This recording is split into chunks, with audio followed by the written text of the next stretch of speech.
아멘. 오늘 하나님께서 우리에게 주시는 말씀은 창세기 15장입니다. 15장 1절부터 마지막 21절 말씀입니다. 창세기 15장 1절부터 21절 말씀입니다. 이후에 여호와의 말씀이 환상 중에 아브라함에게 임하여 이르시되 아브라함아 두려워하지 말라. 나는 네 방패요 너의 지극히 큰 상급이니라. 아브라함이 이르되 주 여호와여 무엇을 내게 주시려 하나이까. 나는 자식이 없사오니 나의 상속자는 이 다메섹 사람 엘리에셀이니이다. 아브라함이 또 이르되 주께서 내게 씨를 주지 아니하셨으니 내 집에서 길린 자가 내 상속자가 될 것이니이다. 여호와의 말씀이 그에게 임하여 이르시되 그 사람이 네 상속자가 아니라 네 몸에서 날 자가 네 상속자가 되리라 하시고 그를 이끌고 밖으로 나가 이르시되 하늘을 우러러 뭇 별을 셀 수 있나 보라. 또 그에게 이르시되 네 자손이 이와 같으리라. 아브라함이 여호와를 믿으니 여호와께서 이를 그의 의로 여기시고 또 그에게 이르시되 나는 이 땅을 내게 주어 소유를 삼게 하려고 너를 갈대아인의 우르에서 이끌어낸 여호와니라. 그가 이르되 주 여호와여 내가 이 땅을 소유로 받을 것을 무엇으로 알리까. 여호와께서 그에게 이르시되 나를 위하여 3년 된 암소와 3년 된 암염소와 3년 된 순양과 산비둘기와 집비둘기 새끼를 가져올지니라. 아브라함이 그 모든 것을 가져다가 그 중간을 쪼개고 쪼갠 것을 마주 대하여 놓고 그 새는 쪼개지 아니하였으며 솔개가 그 사체에 내릴 때에는 아브라함이 쫓았더라. 해질 때 아브라함에게 깊은 잠이 임하고 큰 흑암과 두려움이 그에게 임하였더니 여호와께서 아브라함에게 이르시되 너는 반드시 알라. 네 자손이 이방에서 객이 되어 그들을 섬기겠고 그들은 400년 동안 네 자손을 괴롭히리니 그들이 섬기는 나라를 내가 징벌할지며 그 후에 네 자손이 큰 재물을 이끌고 나오리라. 너는 장수하다가 평안히 조상에게로 돌아가 장사될 것이요 네 자손은 4대 만에 이 땅으로 돌아오리니 이는 아모리 족속의 죄악이 아직 가득 차지 아니함이니라 하시더니 해가 져서 어두울 때 연기나는 화로가 보이며 타는 횃불이 쪼갠 고기 사이로 지나더라. 그날에 여호와께서 아브라함과 더불어 언약을 세워 이르시되 내가 이 땅을 애굽 강에서부터 그 큰 강 유브라데까지 네 자손에게 주노니 곧 겐 족속과 그니 족속과 간문 족속과 헷 족속과 브리스 족속과 르바 족속과 아모리 족속과 가나안 족속과 기르가스 족속과 여부수 족속의 땅이니라 하셨더라. 아멘. 할렐루야. 태풍이 아주 강하게 올라온다고 해서 큰 걱정을 했는데요. 물론 이제 큰 해를 입으신 분들도 계시고 또 어려움에 처하신 분도 계시지만 생각에는 큰 피해 없이 잘 지나가게 되어서 참 다행이라는 생각이 듭니다. 자연의 그런 큰 위험 앞에 설 때 참 우리가 이렇게 힘이 없구나, 우리가 어떤 것도 할 수 있는 게 없구나라는 참 연약함을 느끼게 됩니다. 그러나 그런 가운데 우리와 함께 하시는 하나님으로 말미암아 우리에게 주어진 어떤 환경과 또 어떤 상황 속에 우리가 굴복하거나 쓰러지는 것이 아니라 믿음으로 다시 일어설 수 있는 귀한 은혜와 또 하나님의 축복이 있기를 주님의 이름으로 축원합니다. 오늘도 함께 온라인으로 예배 드리고 계신 김건욱 권사님, 김성자 권사님, 박영효 권사님, 정권 권사님, 김경호 장로님, 이미경 권사님, 이수자 권사님, 김미화 권사님 주님의 이름으로 축복합니다. 오늘 본문의 말씀은 이제 아브라함이 조카 롯이 전쟁통에 포로로 끌려갔었죠. 노예가 될 수 있는 그런 상황 속에서 군대를 이끌고 가서 완벽한 승리를 거두고 돌아온 이후에 아브라함의 상황에 대해서 말씀해 주고 있습니다. 오늘 15장 1절은 이후에라고 되어 있죠. 그러니까 14장에 그 전쟁을 승리로 끝낸 그 이후의 상황입니다. 하나님께서 오셨어요. 그래서 아브라함에게 맨 처음 하신 말씀이 무엇입니까? 아브라함아 두려워하지 말라 그랬습니다. 전쟁에서 큰 승리를 거두고 돌아왔습니다. 그리고 왕과 같은 그런 위세가 등등한 그런 상황이 됐는데 하나님은 아브라함에게 첫 번째 하신 말씀이 두려워하지 말라 그러셨어요. 왜 두려워하지 말라고 하셨겠습니까? 그 마음속에 두려움이 있었기 때문이죠. 두려움이 있었다라는 겁니다. 그럼 왜 두려웠을까? 조카 롯이 붙잡혀 갔을 때는 어쨌든 조카를 구해오기 위해서 앞뒤 재보지 않았겠죠. 달려갔었습니다. 그런데 전쟁을 마치고 돌아와서 또 막상 생각해보니 그들은 나랍니다. 그리고 연합군이라는 거예요. 만약에 그들이 다시 힘을 모아서 자기를 해하려 한다면 죽을 수도 있는 상황이 벌어질 수 있겠죠. 그래서 아브라함은요, 두려웠던 겁니다. 우리 몸에 자율신경이라는 게 있습니다. 이건 자동적으로 그렇게 반응하게 하나님께서 우리에게 만들어주신 그런 신경들이에요. 예를 들어서 밝은 곳에 나가면 이 눈동자가 어떻게 되겠습니까? 좁아지겠죠. 그리고 어두운 곳에 가면 넓어지고 뭔가 날아온다면 눈을 감게 되고 이런 어떻게 우리 몸에 자연적으로 일어나는 자율적인 그런 신경을 만들어 주셨는데 두려움도 마찬가지입니다. 우리에게 어떤 그런 해가 될 것이 찾아오게 되면 우리 몸은요 두려움이라는 것으로 반응하게 돼 있어요. 그런데 믿음의 사람들은요 자연적으로 우리에게 찾아오는 그런 두려움이라는 반응 앞에서 믿음으로 맞설 수 있어야 됩니다. 믿음으로 맞서서 담대하게 살아갈 수 있어야 되죠. 환경 때문에 또는 어떤 상황 때문에 우리가 두려워지고 염려가 찾아오고 이건 자연스러운 겁니다. 내가 왜 이렇게 두렵지? 내가 왜 이렇게 걱정이 되지? 자연스러운 거예요. 그런데 그 자연스러운 것 같은 반응을 믿음으로 이겨내시기 바랍니다. 저도 그래야 되고 여러분들도 그래야 되죠. 그게 바로 신앙이고 믿음이지 않습니까? 오늘 아브라함에게 하나님께서 오셔서 두려워하지 마 그러셨어요. 이유가 있죠. 왜 두려워하지 말라고 하십니까? 그냥 무조건 두려워하지 말라 이 말씀이 아니에요. 저도 여러분들에게 무조건 두려워하지 마십시오 이 말씀이 아닙니다. 내가 있잖아요. 하나님께서 아브라함에게 오셔서 바로 하나님께서 내가 있잖아 하셔요. 하나님이 어떤 분이라고 말씀하십니까? 네 방패다 그래요. 내가 너를 막아주고 지켜줄 것이야 하나님께서 말씀하고 계시죠. 특히 아브라함이 2절에 하나님 감사합니다 이래야 되는데 아브라함을 보면 참 우리 같아요. 뭐라고 말합니까? 주 여호와여 무엇을 내게 주셔야 하십니까? 그래요. 왜냐면 1절 마지막에 너의 지극히 큰 상급이라 그러셨더니 하나님 감사합니다. 하나님 내가 믿습니다. 이러면 되는데 뭘 주시려고요? 그래요. 그러면서 아브라함이요 이렇게 말하죠. 난 자식이 없습니다. 하나님 나한테 자식 주신다고 하셨잖아요. 그런데 왜 안 주십니까? 그래서 내가 방법을 생각했어요. 나의 상속자는 이 다메섹 사람 엘리에셀입니다. 그래요. 하나님이 자식 주신다고 하셨는데 안 주셔서 내가 양자 하나 드리려고 합니다. 엘리에셀이라는 이 사람 내가 양자로 삼을게요. 아들처럼 하겠습니다. 그랬더니 3절에 아브라함이 또 말하죠. 주께서 내게 씨를 주지 아니하셨으니 그래. 하나님이 아들 안 주셨지 않습니까? 4절 하나님 말씀하십니다. 여호와의 말씀이 그에게 임하여 이르시되 그 사람이 네 상속자가 아니야. 아브라함에게 찾아온 두려움, 전쟁 또는 어떤 위협 속에서 아브라함이 느낀 게 뭡니까? 내가 아들이 있어야 나를 지켜줄 텐데. 그리고 내가 죽더라도 내 모든 이 재산, 이 사람들은 누가 돌볼 것인가?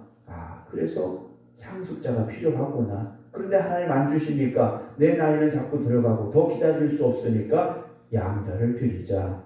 이거였습니다. 그런데 하나님 말씀 뭡니까? 그 사람이 네 상속자가 아니야. 네 몸에서 날 자가 네 상속자가 되리라 그러셨어요. 그러면서 아브라함을 5절에 이끌고 밖으로 나가셨어요. 우리가 인간적인 표현을 쓰면 아브라함의 손을 붙잡고 끌고 나가신 거예요. 가서 하늘을 우러러 저 별들을 셀 수 있나? 한번 해봐 그러셨어요. 왜 그러셨습니까? 하늘의 별같이 하나님께 주신다고 하셨으니까 저 별 세봐라 그러셨어요. 여러분 4,000년 전에 이스라엘 밤하늘입니다. 하늘의 별 셀 수 없죠. 그 별 어떻게 셉니까? 또 말씀하시죠. 네 자손이 이와 같으리라. 6절입니다. 아브라함이 하나님의 말씀을 믿었어요. 그래요 하나님 내가 믿습니다. 저 별들도 하나님 만드셨는데 그 별들도 만드신 하나님께서 나에게 자손을 그렇게 주신다고 하시니 내가 믿겠습니다. 그래요. 그랬더니 하나님께서 그래 하고 끝난 것이 아니라 이를 그의 의로 여기셨다 그래요. 믿음으로 의롭게 여김을 받았습니다. 그리고 7절 하나님 말씀하시죠. 나는 이 땅을 네게 주어 소유를 삼게 하려고 너를 갈대아인의 우르에서 이끌어낸 여호와다라고 말씀하셔요. 아브라함이 하란 땅에서 내려왔는데 갈대아 우르에서부터 맨 처음 자기 아버지 때부터 살던 거기서부터 아브라함이 어렸을 때부터 하나님께서 끌어내신 것이다 말씀하시죠. 먹고 살려고 하란 땅으로 갔는데 그것이 아니었다라는 겁니다. 하나님께서 그때부터 아브라함을 택하시고 이끌어 오셨다라는 거죠. 여러분, 우리가 지금 여기서 이렇게 이 새벽에 교회에서 또는 각 가정에서 여러분 예배드리고 있지 않습니까? 오늘의 내가 있었던 곳은 내가 미처 알지 못했던 10년 전, 30년 전 하나님의 그 손길이 있었기 때문에 오늘 여기 우리가 이렇게 믿음으로 설 수 있다는 사실이죠. 나의 나된 것은요, 결코 나의 의지가 아니라 나의 노력이 아니라 하나님의 은혜였다라는 것이죠. 8절에 아브라함이 하나님께 말씀드립니다. 내가 이 땅을 소유로 받을 것을 무엇으로 알겠습니까? 아브라함도 참 대단해. 하나님 증거가 뭡니까? 그래요. 이 땅을 나한테 주신다고 하셨는데 그럼 땅 문서를 주셔야죠. 이 말인 겁니다. 9절 하나님 말씀하십니다. 나를 위하여 3년 된 암소, 3년 된 암염소, 3년 된 순양, 산비둘기, 집비둘기 새끼를 가져와라. 그러셨어요. 아브라함이요, 이걸 가져다가 우리가 흔히 생각한 번제를 드렸습니다. 이래야 맞는데 10절 아브라함이 그 모든 것을 가져다가 중간을 쪼개고 그 쪼갠 것을 마주대하여 놓았다라고 되어 있어요. 그러니까 짐승을 죽여서 반을 갈라가지고 이렇게 쭉 늘어놓은 거예요. 그럼 왜 이랬느냐? 이 당시의 계약입니다. 계약서를 쓰는 거예요. 지금 무슨 계약입니까? 나와 당신이 우리가 지금 맺은 이 계약을 지키지 않으면 이 짐승이 죽어서 쪼갰을 당함같이 당신도 그렇게 될 것입니다. 라는 무서운 계약이에요. 무서운 계약입니다. 근데 아브라함이 하나님 앞에 그걸 딱 펼쳐 놓은 거예요. 펼쳐 놓은 겁니다. 하나님 나하고 계약을 맺어주시다. 이 말이에요. 12절 봅니다. 해가 질 때 아브라함에게 깊은 잠이 임하고 큰 흑암과 두려움이 그에게 임하였더니 하나님 말씀하셔요. 아브라함에게 너는 반드시 알아야 돼. 네가 알 게 있는데 네 자손이 이방에서 객이 되어 그들을 섬기겠고 그들은 400년 동안 네 자손을 괴롭히리니 언제적 말씀하시는 겁니까? 요셉 이후에 이스라엘 백성도 알지 못하는 왕이 등장하게 되고 이스라엘 백성들이 400년 동안 애굽에서 노예로 살 것임에 대한 말씀을 지금 아브라함에게 하시는 거예요. 그런데 그들이 400년 동안 괴롭만 당합니까? 아니죠. 그 400년 동안 큰 민족을 이루게 될 것이고 그리고 14절 보면 그 후에 네 자손이 큰 재물을 이끌고 나오리라 말씀을 하셨어요. 약속해 주시는 것. 400년 동안 고통을 당할 것이지만 하나님께서 그 나라를 징벌할 것이고 큰 민족을 이루고 큰 재물을 이끌고 나올 것이다 라고 하나님께서 400년 뒤에 훨씬 뒤의 일이죠. 400년 훨씬 뒤에 거의 한 600년 700년 뒤의 일을 지금 말씀하고 계시는 거예요. 15절 너는 장수하다가 평안히 조상에게로 돌아가 장사될 것이요 네 자손은 4대 만에 이 땅으로 돌아오리니 이는 아모리 족속의 죄악이 아직 가득 차지 아니함이니라. 가나안 땅에 있는 아모리 족속의 죄악이 아직 가득 차지 않아서 하나님께서 그 시간을 또 두시겠다 하신다라는 거죠. 우리는 어떻습니까? 지금 당장 뭔가 되기를 원합니다. 뭔가 빨리빨리 내 삶 속에 나타나기를 원해요. 그런데 하나님께서는 지금 600년, 700년 뒤의 일을 아브라함에게 말씀하고 계시다라는 거죠. 제가 지난번 설교 시간에도 말씀드렸습니다. 그래서 믿음의 사람들은요, 소망으로 인내할 수 있어야 됩니다. 현실을 보면 여러분 절망할 일들이 훨씬 많습니다. 그러나 믿음의 사람은 현실을 보는 것이 아니라 하나님의 약속을 바라보는 사람이고 그래서 소망을 가져야 되고 그러므로 인내할 수 있는 사람이라는 것이죠. 오늘 저와 여러분들은 계속해서 씨를 뿌리는 사람인 겁니다. 오늘 우리가 뭘 당장 변화되고 바뀐다면 얼마나 좋겠습니까만 그렇지 않을 때도 있다라는 거죠. 그럼에도 불구하고 오늘도 저와 여러분들은 눈물을 흘리며 씨를 뿌리는 사람들이 되기를 주님의 이름으로 축원합니다. 그 씨가 싹이 트고 자라게 하시고 열매 맺게 하시는 분은 하나님이시라는 것을 의심하지 마시기 바랍니다. 하나님께서 이렇게 말씀하시고 끝내신 것이 아니라 17절 보면 해가 져서 어두울 때 연기나는 화로가 보이며 타는 횃불이 쪼갠 고기 사이로 지나더라. 그날의 여호와께서 아브라함과 더불어 언약을 세우셨다 그랬어요. 하나님께서 아브라함에게 너 나 못 믿니? 이러신 것이 아니라 정말 의심하고 걱정 많은 아브라함에게 진짜 오신 겁니다.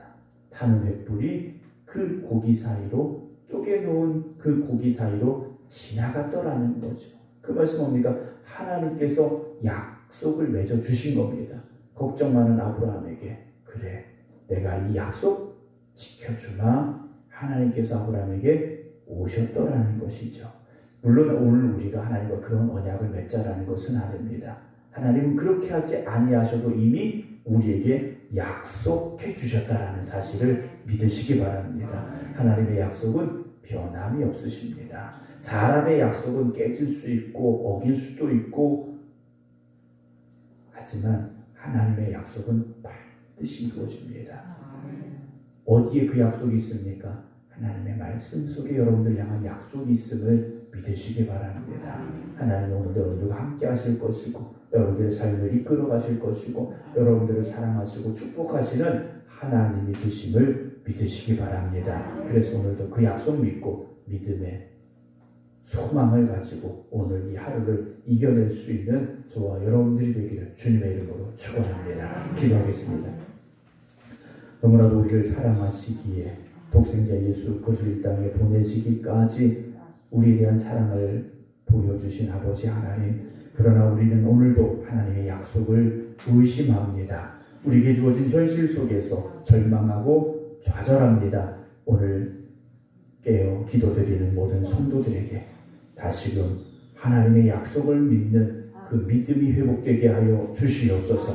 그래서 소망 가운데 살아가는 성도들 되게 하여 주시옵소서. 현실만 바라보고 절망하고 좌절하는 이들이 되지 말게 하시고 하나님은 나를 사랑하시고 그 하나님 오늘도 살아 역사하시는 하나님이 되십니다. 내가 하나님의 그 약속을 믿습니다. 믿음으로 살아가는 저희들 되게 하여 주시옵소서. 비록 오늘도 우리가 눈물의 씨앗을 뿌린다 할지라도 그 눈물의 씨앗을 하나님께서 싹이 트게 하시고 자라게 하시고 열매 맺게 하여 주실 줄로 믿사오니 하나님 오늘도 우리에게 그 믿음을 더하여 주시옵소서. 그래서 오늘도 이 하루가 절망과 슬픔과 좌절의 하루가 되지 말게 하시고 꿈과 소망의 하루가 되게 하여 주시어서 하나님을 찬양하며 살아갈 수 있는 저희들 되게 하여 주시옵소서. 오늘도 때로 절망 가운데 있는 이들이 있습니까? 슬퍼하는 이들이 있습니까? 고통당하는 이들이 있습니까? 하나님 저들을 붙잡아 주시옵소서. 일으켜 세워 주시옵소서. 그래서 나와 함께 하시는 하나님을 바라보며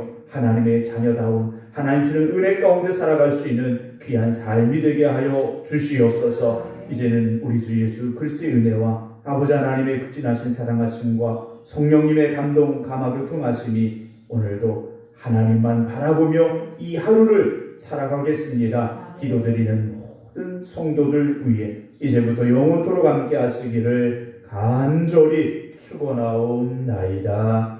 아멘.